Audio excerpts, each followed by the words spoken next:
It's going to be a perfect wine to almost introduce somebody who doesn't even like red wine into the category. Hey, welcome back to Drinking It In. I am your host, Chris Casara. We are here to help you know more and drink better. And today we are talking about a very, very important topic. It is the topic of Valpolicella.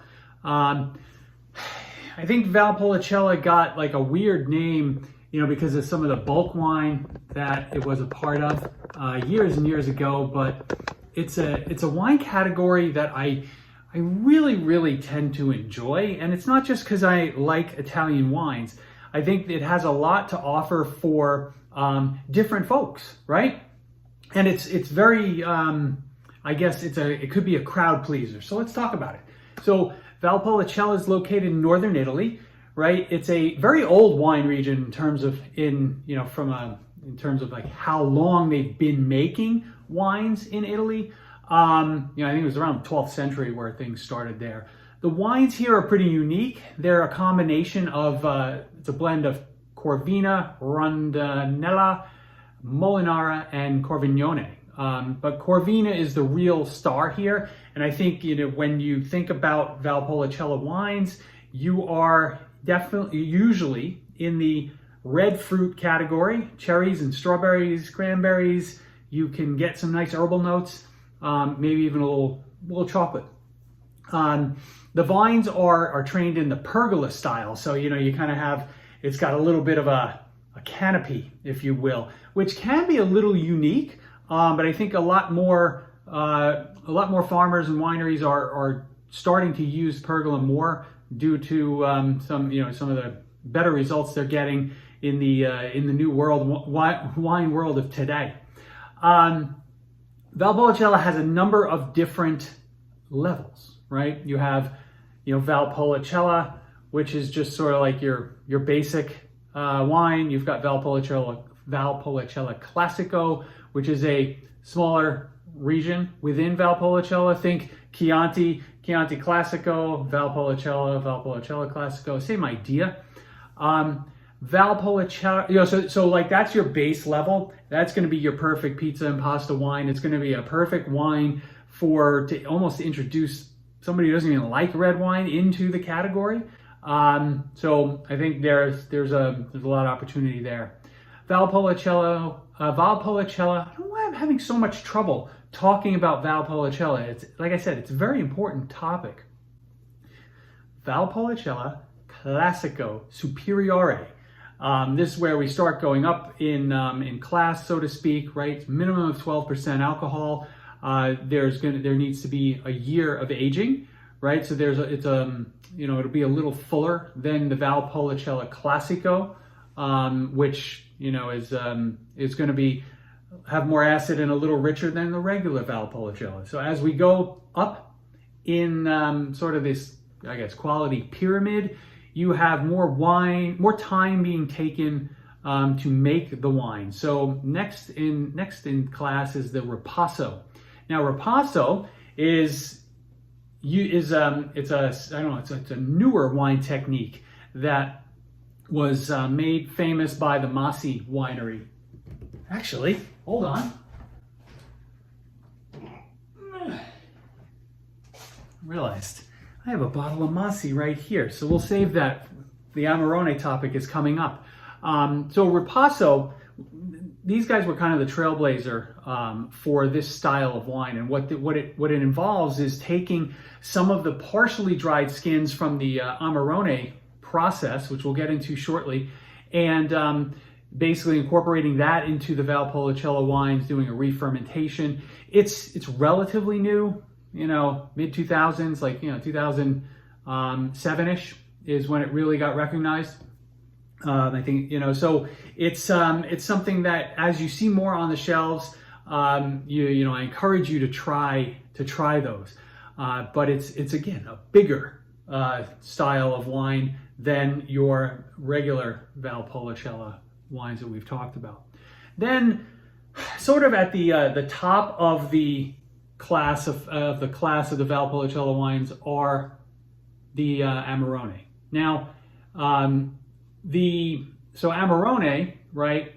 the way that this is made is by drying the grapes out on mats. I guess that was traditional years and years ago. Now it's probably less so on mats in the sun, but still drying the grapes out. So the flavors concentrate, just right off the bat.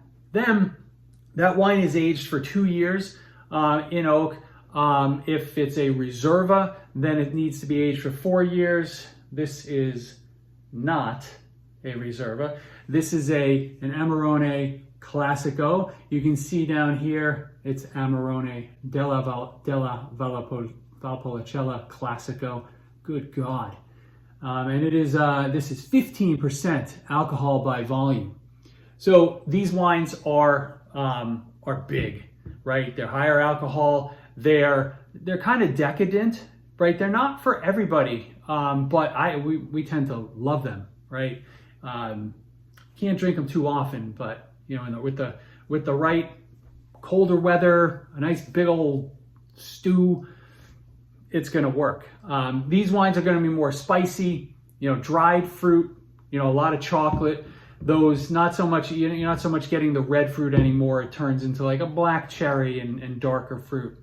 The last category, sort of at the, tippy top of the pyramid, is the Recioto, which is the dessert wine that is part of the Valpolicella region. I don't have any experience with it, but I have heard people rave about them. If you like port or those types of dessert wines, it's worth a try. So I think like I was saying earlier, right? It's very much a wide variety of wines available in the category, in the region. So I think it's worth exploring. And in the end, right? If you like a Pinot Noir or you like a Gamay, like a Beaujolais, try a Valpolicella.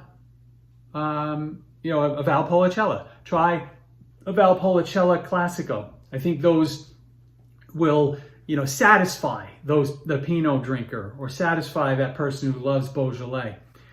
If you like a bigger wine, right? If you like a Syrah or Cabernet Sauvignon, perhaps a Vino Nobile di Montepulciano, I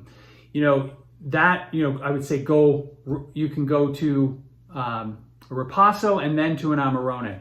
I think depending on what you like in those wines, you would choose one or the other. Like if you like more of a medium-bodied Cabernet Sauvignon, you might be more aligned with a Ripasso. But if you like those big old wines that just are inky and they stain your teeth and they have a lot of alcohol and big oak flavors, go Amarone. Give Amarone a try. Lastly, I'll leave you with some of my favorite producers. And now, admittedly, I don't have a ton of experience with these wines. And while I've had a bunch, I haven't taken good notes or good mental notes on the producers that I have liked. So, I'll go through a few of the ones that are more widely available that I've generally had really good experiences with. And then, perhaps we'll follow up. Maybe we'll locate some good Valpolicella bottles and taste them on camera. So, Massi, great producer, love their wines. Allegrini is another producer that I like. Tomasi and Bertani. I think all of those have most of the different wines that we've talked about. And some of them even do some additional like unique blending type of experiment. I don't want to call them experiments, but for instance, the Allegrini it's a Palazzo della Torre, I believe is the wine name, and that's a blend of like the Corvina, the Rondinella, the Valpolicella grapes with some Sangiovese, and that is a really fun wine to drink. If you're a baller, right, and you've got $150 to $200 to spend on a bottle of wine, go find a Quintarelli or a Dal Forno. I've never had either. They've got great reputations, and I assume they're worth the money. But if you I'd be curious if you know, right? Have you experienced those wines? Let me know in the comments below. And that's all I have for you. I appreciate you joining. I hope you get out there and try some Valpolicella. If you've got some favorite producers, let me know in the comments so I can take a look for them and expand my palate. And hopefully this video will get you to expand your palate. I look forward to talking to you soon.